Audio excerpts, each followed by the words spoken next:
Olá, amigos! Hoje quero compartilhar com vocês algumas experiências que eu tive com situações que eu poderia, sem dúvida nenhuma, chamar de sobrenaturais. Então, se inscreva no canal e compartilhe esse vídeo com os seus amigos. O último caso, muito interessante e que deve nos levar a uma reflexão um pouco mais profunda, aconteceu no ano de 2022. Eu havia tido um sonho muito estranho em que portas e mais portas se abriam para pequenas salas de uma casa muito velha e abandonada. E durante esse sonho, olhos sinistros me acompanhavam.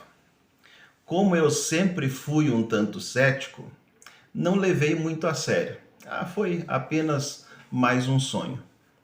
No dia seguinte, uma senhora que frequentava a igreja me chamou para fazer uma oração pelo filho de um vizinho dela, que, segundo ela, estava muito doente. Eu vou omitir os nomes aqui para não envolver ninguém. Então, quando eu fui chamado, quando cheguei, fui muito bem recepcionado por um casal muito amistoso que logo me conduziu para o interior da casa. E eles então passaram a relatar sobre a doença do filho. Era uma criança de cerca de mais ou menos uns 12 anos. Enquanto eu conversava com os pais, ele estava escondido em uma espécie de closet. E vez por outra ele abria um pouco da porta, uma fresta da porta, olhava diretamente para mim e dizia frases do tipo: eu estou olhando para você, eu estou vendo você. Então eu presumi que se tratava de uma doença mental ou de algum tipo de transtorno psicológico. Depois de um bom tempo de conversa, eu pedi então para fazer uma oração pela criança. E o que me chamou a atenção é que os pais tiveram que trazer a criança à força, porque ela se recusava terminantemente a vir até próximo de mim. Então, enquanto os pais seguravam com força, estendi a minha mão direita em direção à criança e comecei a orar pela criança. Naquele momento, a criança, sem nenhuma mudança no tom da voz, mas com gritos ensurdecedores, ela esbravejava para mim dizendo: tire essa mão de oração de cima de mim, está me machucando, tire essa mão de oração de cima de mim. Então eu lembrei do sonho e tive uma rápida impressão de que havia algo de espiritual acontecendo com aquela criança. Então ordenei que qualquer espírito imundo que estivesse perturbando aquela criança a abandonasse naquele momento no poder do nome de Jesus. A criança continuou esbravejando: ele me chamou, eu fui convidado, não vou sair e não vou deixá-la em paz. Eu repliquei com autoridade, dizendo: independentemente da forma como você, espírito imundo, se aproximou dessa criança, você vai deixá-la agora. No final, então, de toda essa oração, a criança acabou se acalmando e voltou a se esconder no closet. Eu percebi que havia alguma coisa, que tinha acontecido para que aquele espírito de demônio fosse atraído para a vida daquela criança. Eu deixei o número do telefone com os pais e insisti para que falassem com o filhinho deles e que ele revelasse o que havia acontecido e me chamassem caso precisassem. Dias depois, o pai da criança me chamou e eu fui até a casa deles. Então ele me relatou que depois que eu saí, ele teve uma espécie de convulsão e tiveram que levar então a criança às pressas para o hospital. e ficou ali alguns dias sob remédios calmantes.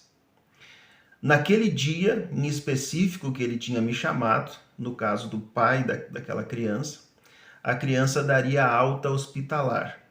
Por isso o pai queria falar comigo longe da esposa e longe do filho. Então, querido amigo, escute a história que ele me contou. Ele me contou que durante a aula, na escola, a criança e os colegas resolveram fazer sobre uma carteira escolar. Eles desenharam com giz uma espécie de tábua de Ouija, como aquelas usadas nos filmes de terror. E com o auxílio de um copo, ficaram por várias horas falando com um suposto espírito. As tábuas de Ouija, para quem não conhece, elas foram muito utilizadas por médiuns e por ocultistas das décadas de 50 e 60. E funciona mais ou menos assim. Várias pessoas se reúnem em torno do tabuleiro, cada uma delas coloca a sua mão sobre uma espécie de visor, né, indicador, ou sobre um copo, e então invocam qualquer espírito que estiver presente.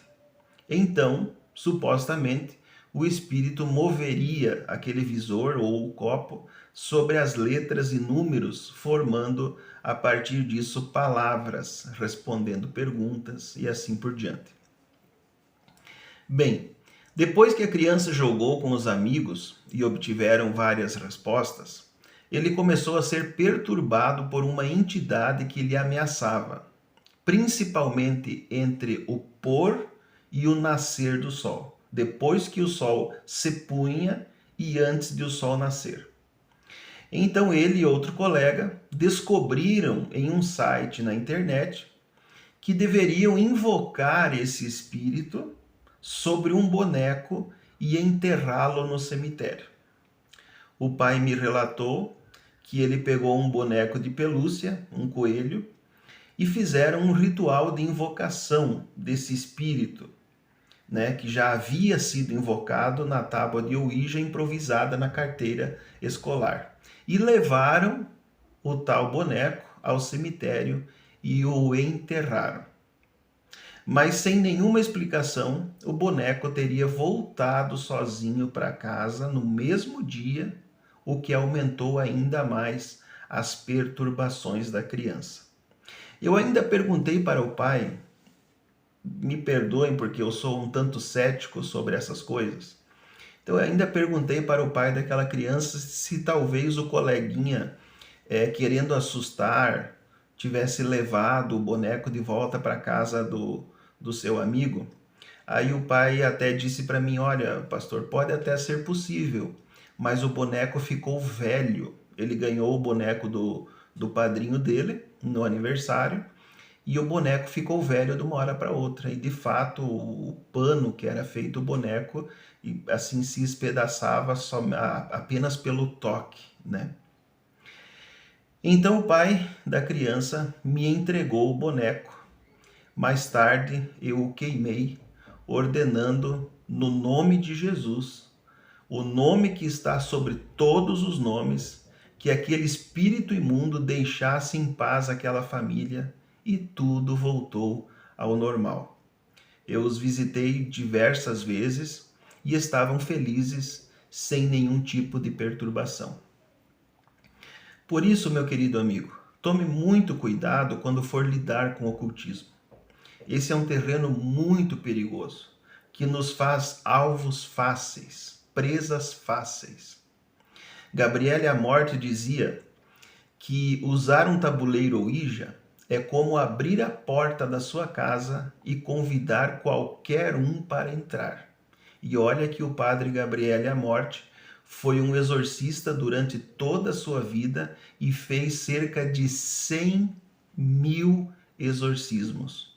Portanto, sabia muito bem do que estava falando. Por isso, entregue sempre a sua vida e a vida da sua família a Jesus Cristo. é a melhor forma de manter o mal sempre afastado. Que com essas palavras você tenha um dia abençoado, no nome de Jesus.